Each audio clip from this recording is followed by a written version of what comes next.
Hello everyone, and thank you for joining today's Economics for Business and Policy webinar. My name is Lucy Welch, and I'm a Student Inquiries Advisor at the University of Stirling. So we may have spoken over the phone or by email. The session today will run with Mirko Morrow delivering a presentation about this programme and life at Stirling. And if you have any questions, we ask that you write them in the Q&A section on the top right of this screen, and Mirko will answer them all at the end. You do also have the option to upvote any other questions if any other students write anything that you're interested in, but just to get the most out of the presentation, we ask that you would leave this until the end. So without further ado, I will hand over. Thank you. Hi everybody, I am Mirko Moro. I'm the director of the Master of Economics for Business and Policy at the University of Stirling. Welcome everybody to this webinar, and I'm really excited to going through our program with you. And as Lucy said, if you have any question, I will answer them at the end of my presentation. I've been started working in Stirling in 2010. I've been involved in many different programs, especially at the master level, and I found out that there was a kind of gap in our offer, and I designed, with the help of some of my colleagues, I designed specifically this program, which I think is a very interesting program, which is on applying economics thinking and economics methodologies to real world business and policy issues. So let me go through my presentation here.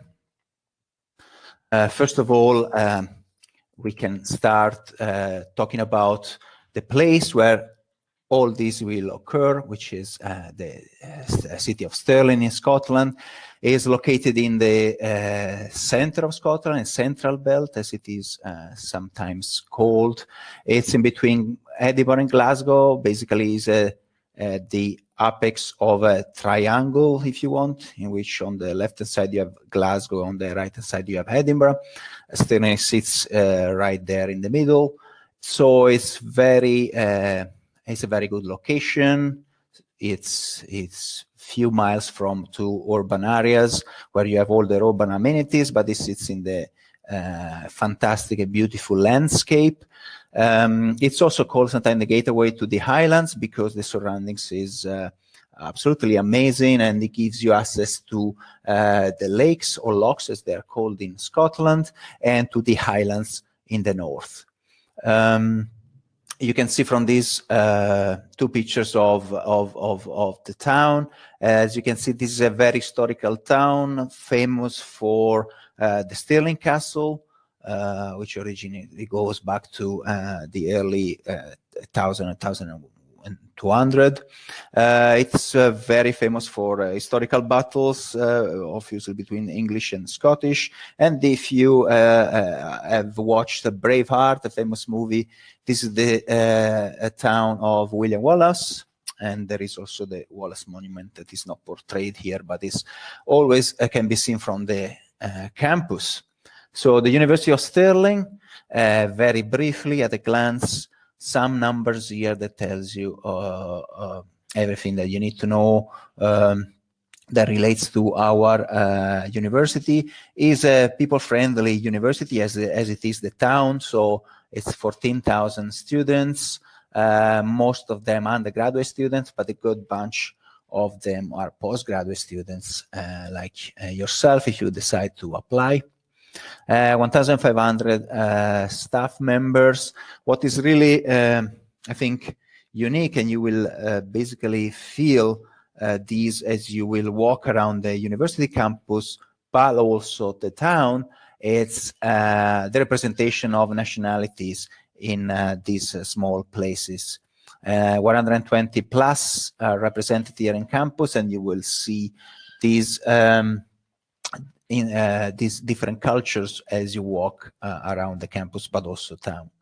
20% of students are from overseas, so it's especially a big number of them are postgraduate students, so you will feel really part of an international community. And you will really meet and exchange cultural different cultures. Some of other important numbers which showcase the importance and also the quality of the university. So according to the International Student Barometer 2016, we are third in Scotland for overall satisfaction, first in Scotland for welcoming international students, which, as I said just before, this is very important for us. It is very famous in UK overall for its campus environment. So it's first according to different surveys, not only the International Student Barometer, but also other surveys, as having a beautiful, or one of the most beautiful campuses in UK, but also in Europe. I think we have some pictures of this. There are a couple of artificial lakes. There is a 9-hole golf course within the campus, and there are hills, and you can overlook the William Wallace Monument and so on. So it's from an environmental point of view, and the landscape is absolutely unique. Is first, according to this same survey, is first in Scotland for good teachers and the quality of the lecturers and performance feedback. And another point that we like to stress is that we also like our students to be active and involved in sports or other activities, and we offer fantastic facilities. It's first in Scotland for sports facilities and second in the UK. There is a plan to actually make it even better, and this will go ahead in the future months to improve the facility, to improve the gym and other sports facilities. For example, the swimming suit is where Scottish swimmers are training, and they win medals and gold medals around the world in different games. There is a 50-meter Olympic swimming pool. There are different tennis courts. There are football pitches and other fields for all sorts of other activities. Here are some pictures, as I said. Couple of artificial lakes that are beautiful, new residences up there, which offers you state-of-the-art facilities also for your living. Now, living in Stirling, well, Stirling is, as I said, is a medium-sized city or town, very friendly, very safe, but also vibrant, of course, with this, the presence of students is vivid and evident as you walk around town. It offers obviously affordable accommodation, at least with respect to many other places in the UK, which makes your experience probably, you can save money on that aspect and spend them on others, obviously. It's student-centered, and there are obviously some shoppings, cafes, and we host a couple of theaters or performing arts centers. One of these is actually in campus and is very famous within the All Central Belt. It's called the Mac Roberts Center.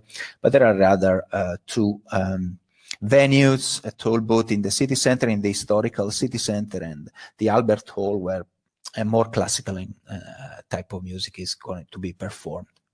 As I said, it's a medium size, so very people-friendly, student-friendly, and there is this community feeling that I'm sure you will experience if you will be coming to here for next year.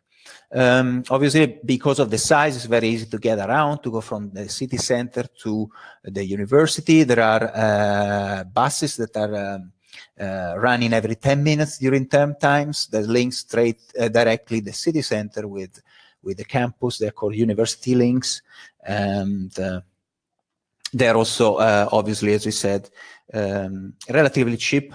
compared to other cities in the UK. This is an example of the leasing costs. I will leave you to have a look at this slide later on, because we'll make these slides available, obviously. These are just estimates, but you can see that if you compare these expenses for accommodation, but also traveling, you will see that there is a big difference between what Stirling offers and what other places offer. As I said, we are in the middle of Scotland, so it's very easy to reach Edinburgh or Glasgow. If you want more urban amenities, it's really between 20 minutes to an hour to get to those big cities by train, or if you are going to drive, it could be even less than that.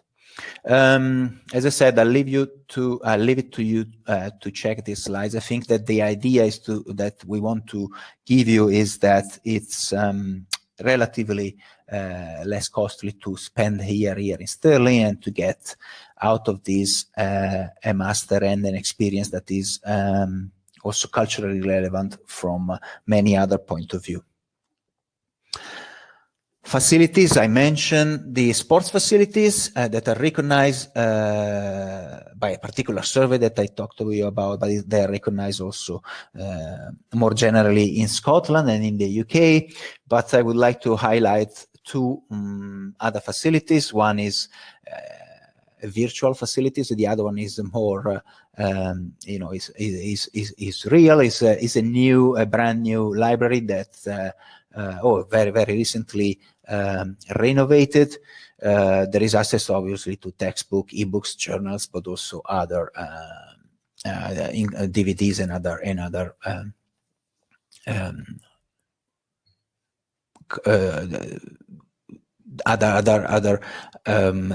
type of journals that or cultural amenities that you want to access to. There are a lot of computers and hubs. It's open 12 hours per day, typically.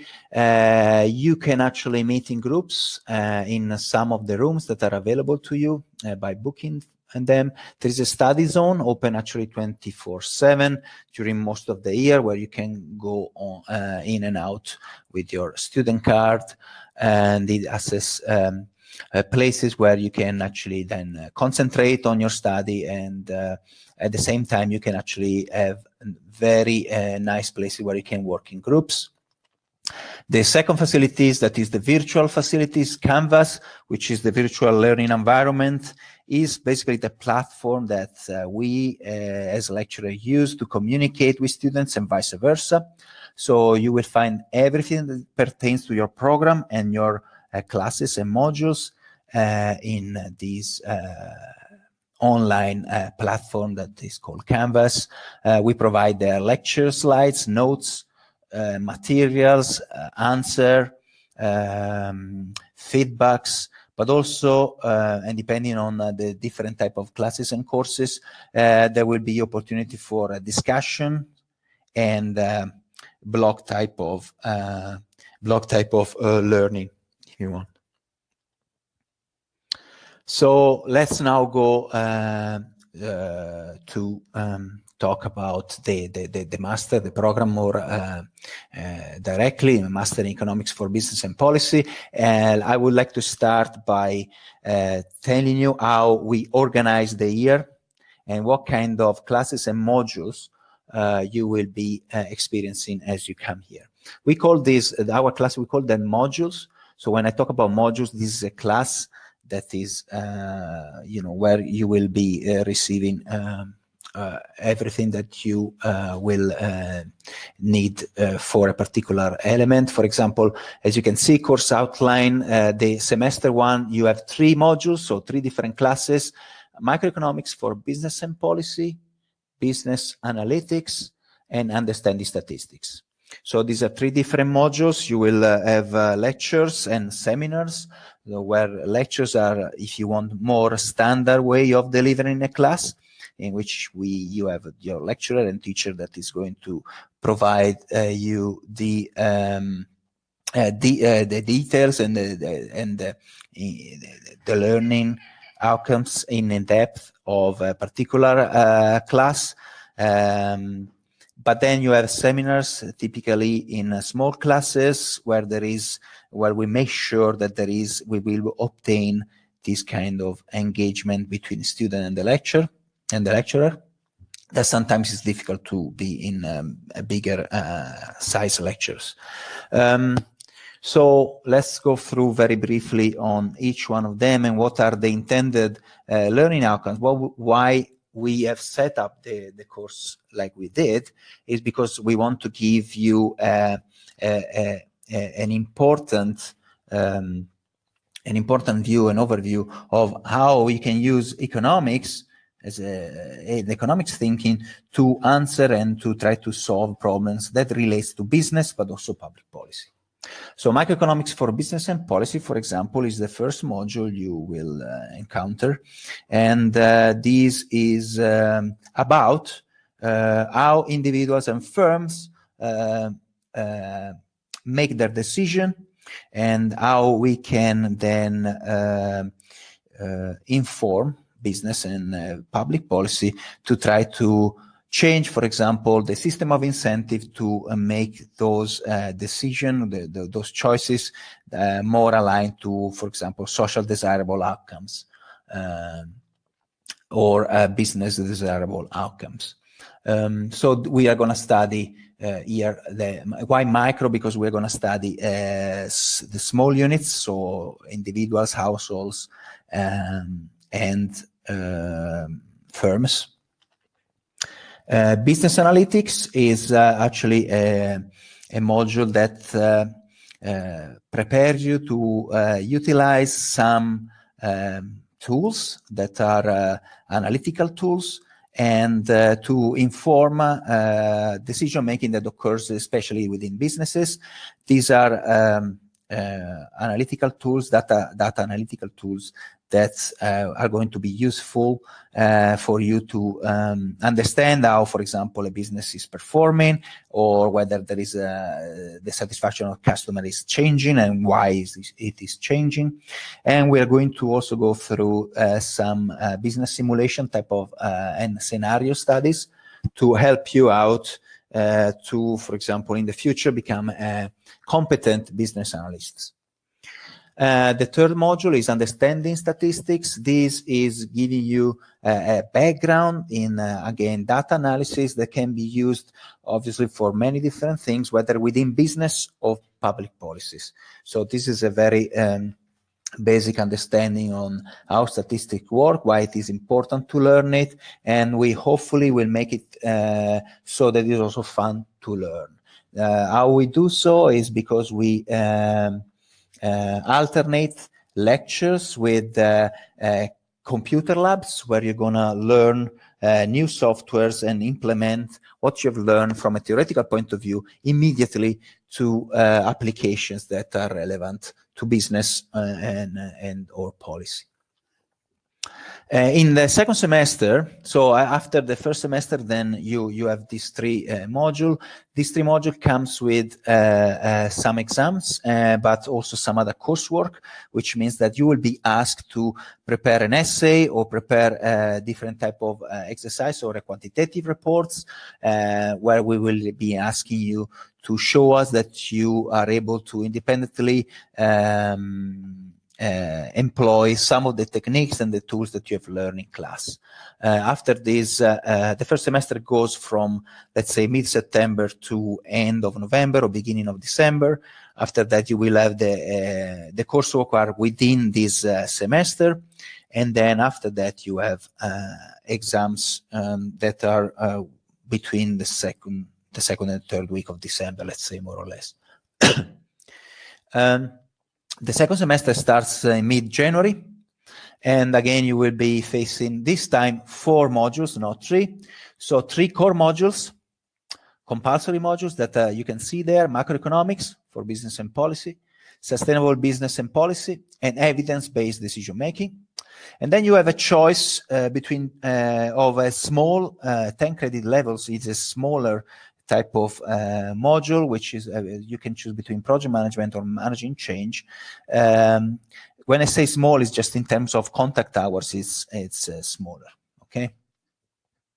So what's the difference between macro and micro? Well, while microeconomics was the study of how individuals or households or firms make decisions and how we can change those decisions from a policy point of view.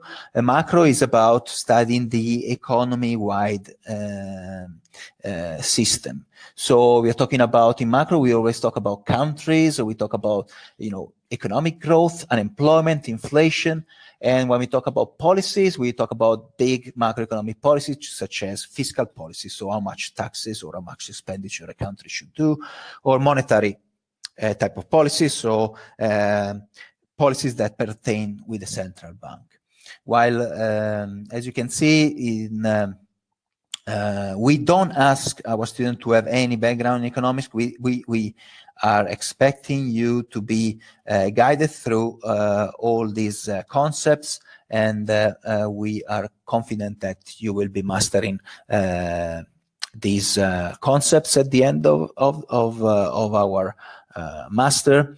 Let me just briefly tell you one thing, is that typically people think that economics is only about economic growth, unemployment, and inflation, while most of us as economists actually work on public policy, social policy, family type of policy, utilizing economic thinking to understand how the world works and how to make it, how to change behaviors for that are more socially desirable. So most of us really work in the micro economics and problems and issues. I just say this because it's important that you understand that the type of learning that you will be receiving here is not related or is not going to reduce you to be an economist that is able only to speak about whether there is how to control inflation or how to improve the employment rate, but it's actually going to be able to form you to understand how businesses can improve their performances, how public policies can better achieve their targeted goals by try to incentivize households and individuals and firms in a different way. To make this more real, we have added a module that we call Sustainable Business and Policy. This is a very real-world type of module. We try here to integrate really real-world issue by also inviting guest speakers from outside academia to talk about current affairs and current problems that they face in their business or that they face as a public decision makers in different levels of government. We have a very strong link with the Scottish government, but also with local government, and they are different type of issue. For example, how to improve the collection of, for example, local taxes, but also how to make for example, in particular in Scotland, the very interesting aspect is now how do you make your income tax base sustainable so that actually Scotland can become a little bit more independent from that point of view. Sustainable business and policy will be all assessed within the semester. There is no exam. You will be asked to do debates, to do presentations, and to do a policy or a business brief based on also all the guest lectures that you have witnessed. Evidence-based decision-making is, if you want, a continuous from business analytics and understanding statistics. We will provide you techniques that will help you to evaluate business performances, but also policy performances. Most of the current debate, policy is chosen not because it works or because it doesn't work, but it's chosen because of preferences from a political point of view or a party point of view. We are going to be very strong in saying that actually what is really needed here at every level of government, but also a level of business, it's important to evaluate different policies or different business or management systems to understand whether they work or not in real life, in real terms. If you want, it will give you also an understanding of perhaps we should trust a little bit less our guts and look at the facts and check whether those facts are really really met, or whether our targeted goals of a specific policy or a specific business change or a specific product are really being met, and whether they're not just, whether it's not just a pure matter of luck or fluke that something seems to work. So this is really in summary what we're going to offer in semester 1 and semester 2. Semester 2, as I said, starts in mid of January and it ends towards end of March, beginning of April. Okay, every semester is 12 weeks long, and there is 1 week of break in the middle, which we call reading week, where we are going to have some time off from lecture time, where you can actually then try to study and catch up with all the material that you have been given during the weeks. Dissertation is in semester 3. It's the summer term, if you want. So after April, you will have 2 or 3 weeks of studying time before the exam in May.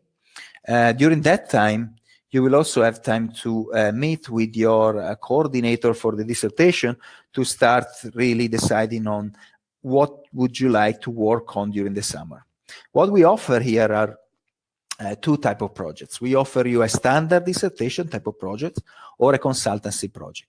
You can carry out one or the other depending on your preferences, of course, depending on the type of project that we might get from non-academic organization that contact us, and they would like, for example, some student to work on specific issues. For a consultancy project, however, there will be an internal selection.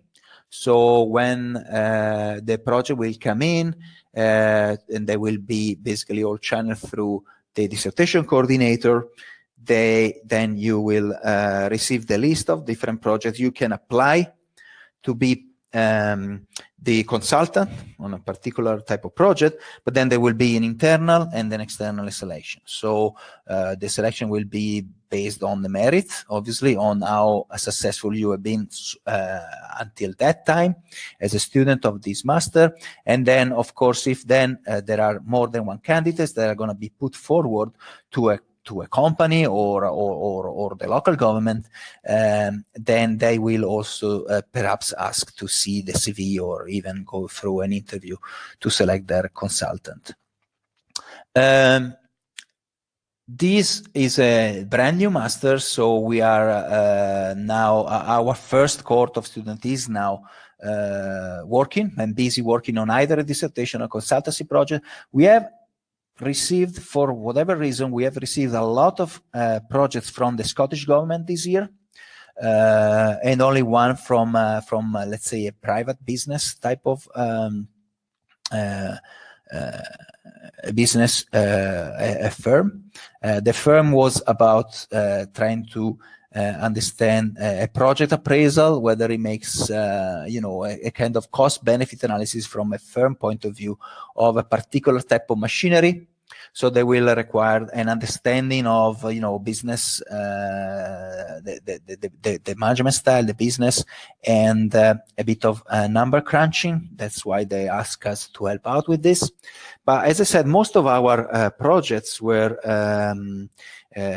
provided by, or the idea were provided by the Scottish government. And you can see some examples there. I think they give you a good breadth of what kind of topics you might be able to work on over the summer. As you can see, they go from, as I said, macroeconomic type of problems, but actually even more interesting, so some of these micro problems. So, for example, one of our students is now working on the impact of national living wage and employment. Another one on the is working on the pay gap across different groups in Scotland in the last few years. This is specifically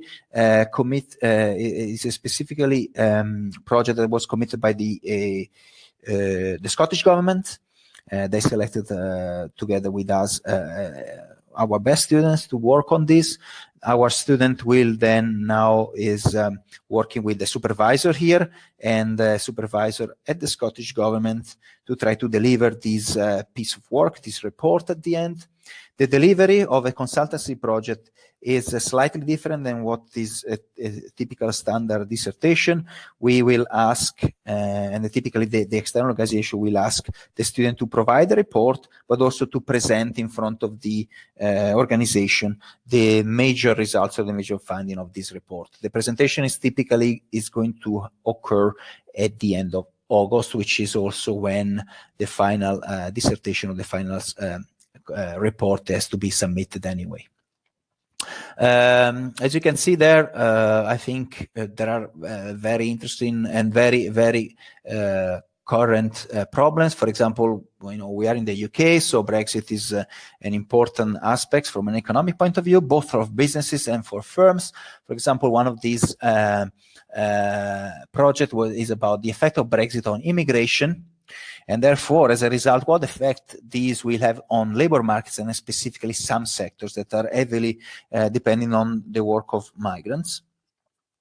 There are other interesting problem, automation, or the role between the interchange between robots and or artificial intelligence and humans in the labor market, and to what extent this automation might impact the labor market, and how it might change the labor market in the coming years. I hope to have provided you with an interesting overview of the very different topics that you will be able to tackle after having experienced semester 1 and semester 2 with us. You will be provided with all the tools that will make it for a successful dissertation or consultancy project. I'm happy to take any questions at the end. So what are the benefits of this course? Well, I have excellent links with industry, and I think it is evident from what I just said. Also with the Scottish government, we provided us with between 8 to 9 different projects for the dissertation to our students. But also local government.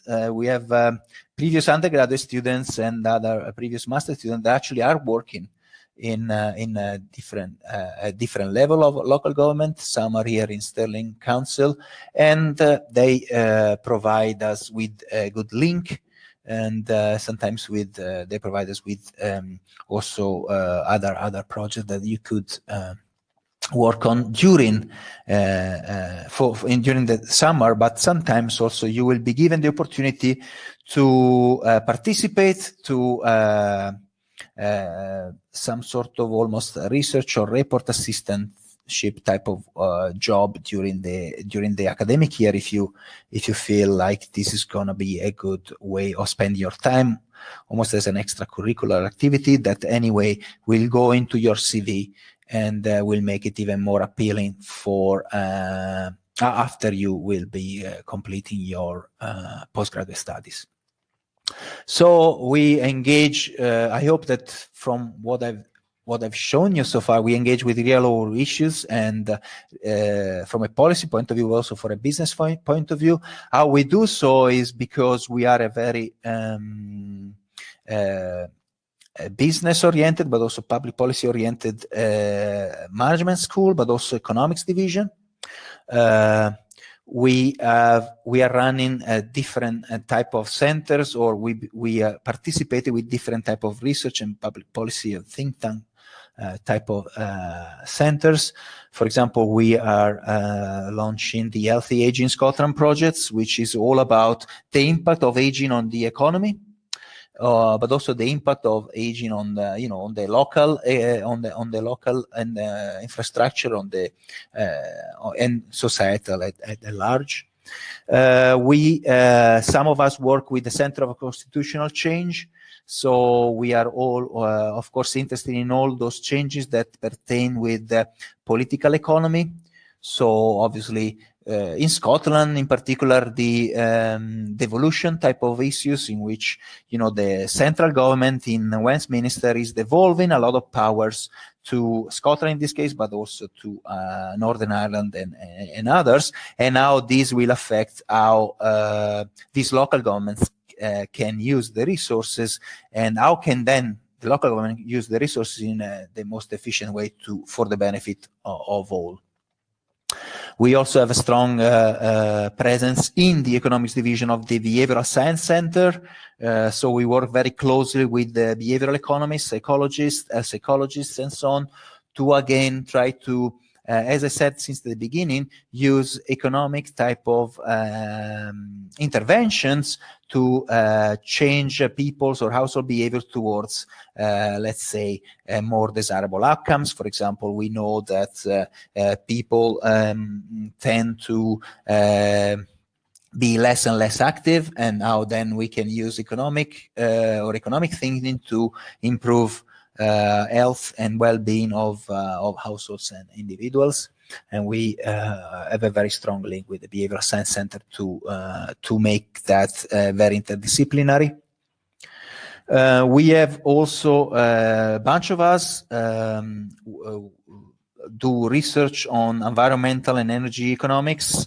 So we are obviously very aware of modern problems of pollution, but also unsustainable use of resources and climate change, and how these impacts today's activities, but also future activities, and how can you weight the cost and benefit of different activities to again deliver what is a social welfare outcome.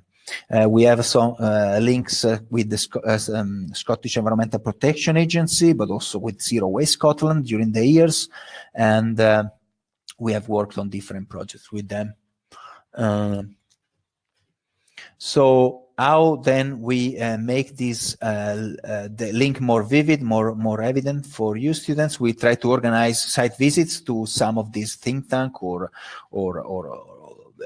businesses. For example, in terms of businesses, we had in the past a very strong link with Scottish Power or other energy providers. We had strong links with some entrepreneurs. We have strong links with Zero Waste Scotland, which I already mentioned, and other industries such as Graham Construction, so not only energy but or environmental type of industry, but also, for example, constructions and consultancy type of organizations, such as, for example, Wood Mackenzie. So you can gain a wider understanding of how institutions and markets interacts by these sites visit, by organizing guest lecturers within module, but also as extra activities during the year. And I think this provides typically a very good moment also for, if you want, a networking activity between students and our guest lecturer. We always provide a couple of hours of time in which more or less 1 hour goes for, let's say, a structured public talk, and the rest is question and answer, and more, if you want, time for networking, maybe with some coffee and briskets. And as I said, I don't want to repeat too much, but the possibility to deliver a consultancy project is something that makes these strong links really vivid and not just something that is here on a presentation. But we do receive, let's say, some companies and local or Scottish government send us some topics that they would like us to work on, and we select students to work on this during the year and specifically in the summer. So the class profile and current students, well, because I already said, I just said that it is a brand new master student, so I don't have a lot to say about this. It's the first cohort of students that is going to be graduating in November 2018. As we speak, they are busy with their dissertation or consultancy projects. But what I would like to again I would like to point to the facts, and the facts says that, for example, here in the presentation, I have to give you an update. Here in the presentation, it says that 2 of our students have passed the first stage of interviews with the UK government. To become an economist in the UK government, you have to pass a certain different stage of interviews. You need to apply online to the government economic services, which is a website. And our program is one of the elected programs that allow you to do so. The slide says 2 of the students have passed the first stage. One of the students is waiting to hear about possibility of being employed with the Dutch or the UK government, because this student is from the Netherlands. He applied for both. I have an update here. The student has been offered a position in the UK government and is waiting again for the Dutch government, but she seems keen to stay here in the UK and work in the UK government, especially she will be offered a position in the Scottish government, I think, with base in Edinburgh. And 2 other students are waiting to get the second interview, one for the Welsh government and the other one for the Scottish government. So I think this is again, these are facts that I would like to showcase. It's the first year that we are running this. It's the first cohort. I think we've been very, very successful. For whatever reason, our current cohort was very much interested in public policy. Therefore, that's why I am very much pointing to employment at the, if you want, the governmental type of organization. But we have also in the past, with other master, have secure employment in different type of businesses as business analyst and market analyst. As I said, I think that we understood and identified that there was a gap in what we were offering, and now basically, thanks to this master, we will be able to form a much more competent business and market analyst. As I said, most of our students actually did not have an economics background, and amazingly so, they have been, these 3 students have been all offered, or one has been offered a job, and the other 2 are already at very later stage going to perhaps being offered a job as an economist in the government.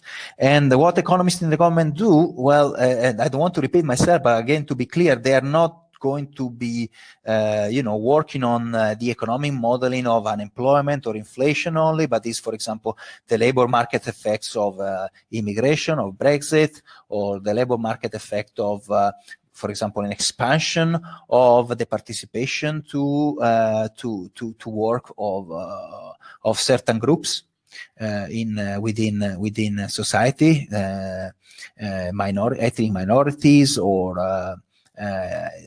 disabled people, and so on. So it's a huge breadth of activities and topics that you will be facing, and I think our program prepares you very well for this. So career paths, well, again, clearly an economist working in local and national governments and working on many different things. especially on labor markets, but also energy issues, climate change, how climate change might impact businesses, or how climate change might impact the way households go about their day activity, or how changes in a specific climate-friendly policy might then impact the budget of households, and how this impacts as a result their well-being and so on. But again, equality, which is now back at the top of the agenda of Western governments. So again, how can we improve economic equality within a society, or how can we provide more opportunities to different groups? Of course, then taxation, how can you make taxation more fair, but also how can you make then the revenues from taxation more effective and efficient in tackling some of the current issues, immigration, and so on.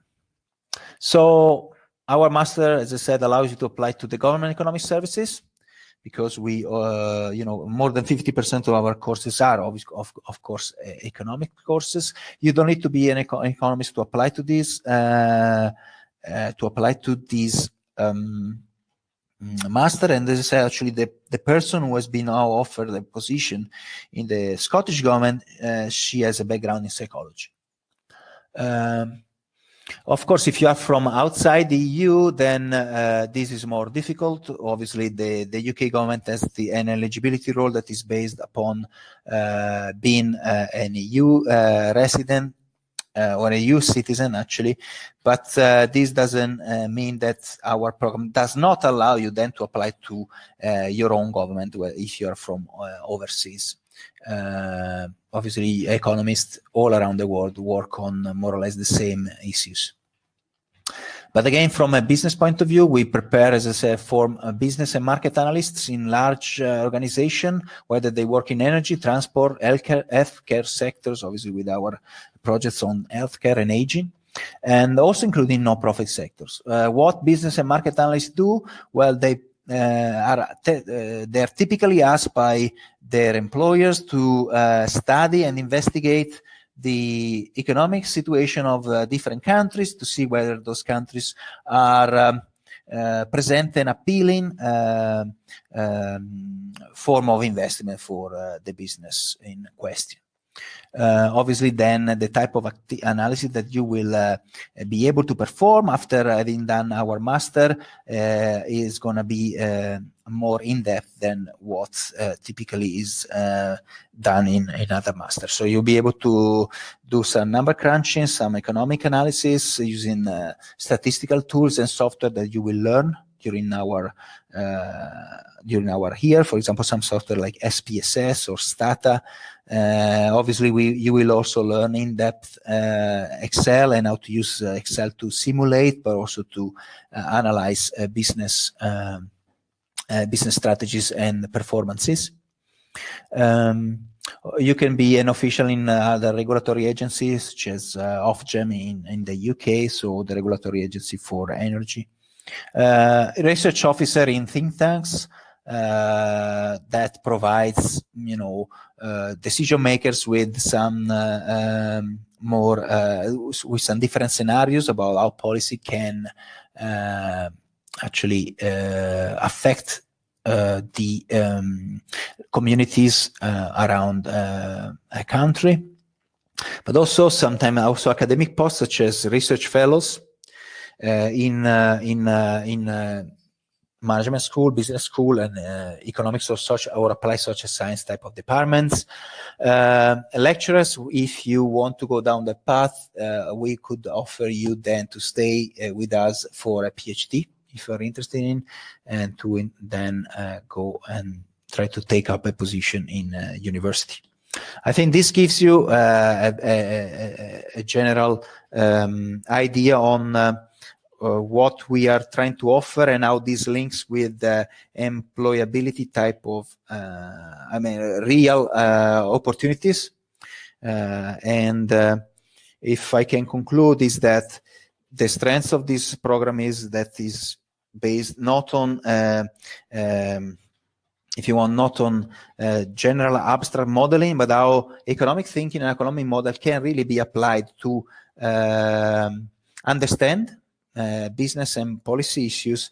How can then this principle can be applied to modify some of these behaviors, whether they're households, individuals, or firms type of behaviors, and in general, how the macroeconomic environment might actually impact businesses and household decision making too. So we are able to do so by providing you with, for example, knowledge of a particular type of software that then you can go and use later on for in your whether you would be employed by a business or a different organization. You will be also asked during the year to do some presentation, because we think the oral presentation are very important, and this is what more or less you're going to be asked to do once you are outside the academia. Present reports in front of colleagues, co-workers, or actually other companies, or the general public if you're a public policymaker. So I now here ready to for your questions. If you have any other questions, I am available for also receive your questions via email. Do you have? I guess that you will be given my email, but just to reiterate, my email is my name.surname@stir.ac.uk. So mirko.moro@stir.ac.uk. That's my email. So feel free to contact me about anything that is related to this program. If you want to know more about the current profile of the students, I could also perhaps organize you to contact some of our students.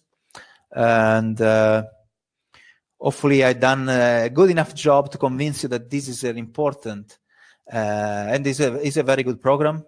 We are trying to make it really relevant, and we have designed it from zero, and we try to and I think we have achieved something that is very useful.